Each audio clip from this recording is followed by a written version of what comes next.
I'm going to be sharing with you in this video how to be a true magician and alchemist. Because this is what we're really, I believe, in a way, meant to do. And I do believe that in a way we create our fate and where we decide to go. But we are magicians, and I'm going to share with you what I mean by that in this video. So if you're new to this channel, hit that subscribe button, hit that notification bell. Also, I just launched email coaching. If you do want to be a part of that, all the details will be down below. Now, the first thing that I want to share with you is that all frequencies must be accepted. All frequencies. Any frequency that wants to be embodied will be embodied. So when the ego comes in and says like, this is good, this is bad, and all these different things, right?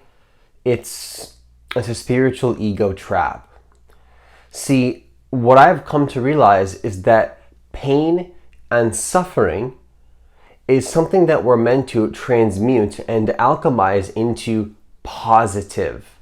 Now, the reason I say positive in that way is because I believe that as frequency holders, if you want to call it that, or some people say like light workers, I do believe that we are meant to hold space, right? And anybody really can do this, but if you consider yourself a healer or a transformational presence or a light worker, really it's just the nature of being an actual being in existence. You know what I mean? That's just that, but it's like you can call it whatever you want. Like just any label is fine. Whatever resonates for you really, but it doesn't really matter what you call it. But the thing is that what I've come to realize is that we're meant to hold space for both the positive and the negative. So it's not about necessarily being attached to just pleasure or just pain, because actually what I've noticed is that both of these energies, if you attach to either pleasure or pain, there's suffering involved in that. This is why I don't really resonate and talk about like gratitude a lot on my channel, because I feel like gratitude, a lot of people, like a lot of, I don't want to say, but a lot of these, I don't like to say it in this way, but I'll just say a lot of people talk about gratitude, talk about like affirmations, and I think affirmations are great. I think we're meant to use affirmations to start to guide our intelligence in a certain direction and to get clarity on who we want to become and to embody that self-image. It's all true, it's all powerful. But when you cling on to gratitude, like when I've just like tried to sit down and like be grateful, it's like there's suffering that can come with that if there's not a true understanding of what of unconditional gratitude is. I believe true gratitude is not attaching to the positive or the negative, right? Gratitude is being able to unconditionally love this moment, regardless of if it's good or bad. When you hear somebody telling you to be grateful, and then you try it and it makes you feel even worse, it's like, well, what am I supposed to do, right? Maybe you've experienced that before. And so I'm speaking to, of course, my past self here. So I believe that what we're meant to do is to take both the good and the bad and turn it into a neutral, unconditionally loving awareness. And that's what you can call love. You can call that love if you want. And the key, just the key for me personally, has been to take all that negativity. And if you want to say positivity too, because like, oh my gosh, I'm so happy, I'm so grateful, oh my God.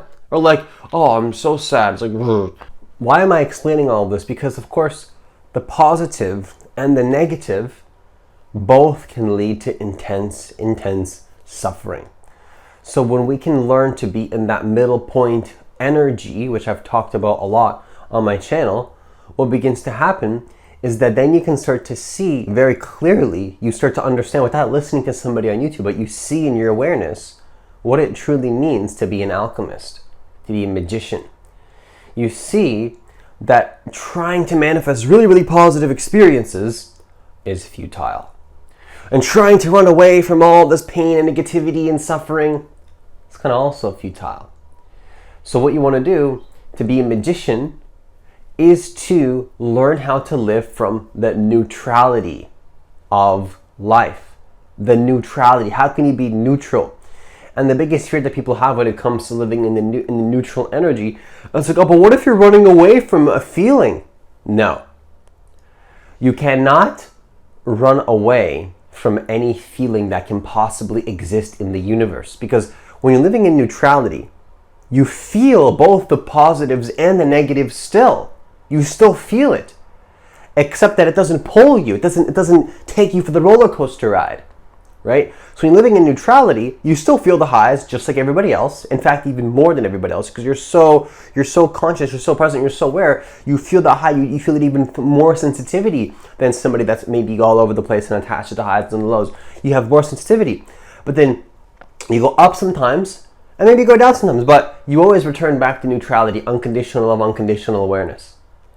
And so that middle energy is where you realize that you can, and what I'll conclude this video with is that what you realize is that the heart wants what the heart wants. It's always gonna want what it wants, and there's no running away from that. What you want is what you want, and one way or another, you're gonna get it.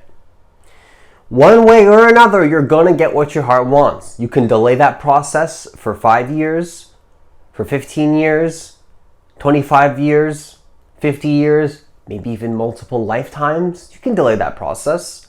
Universe isn't stopping you. You can stay attached and go chasing for all these things that you believe in the material realms by controlling. And I'm not saying that materialistic things are not amazing to want. I'm saying that attachment and trying to manipulate other people and things versus manipulate your own vibration and frequency is where you're going to lead to all sorts of issues in your life. Because it's almost like the universe, the consciousness in the universe already kind of knows what your heart wants. And if you allow yourself to want it and to live from the middle point energy, you'll be rewarded. You'll be absolutely rewarded. And with that, I conclude this video. Once again, all the details for email coaching is down below. As always, enjoy the rest of your day, and I'll see you in the next video.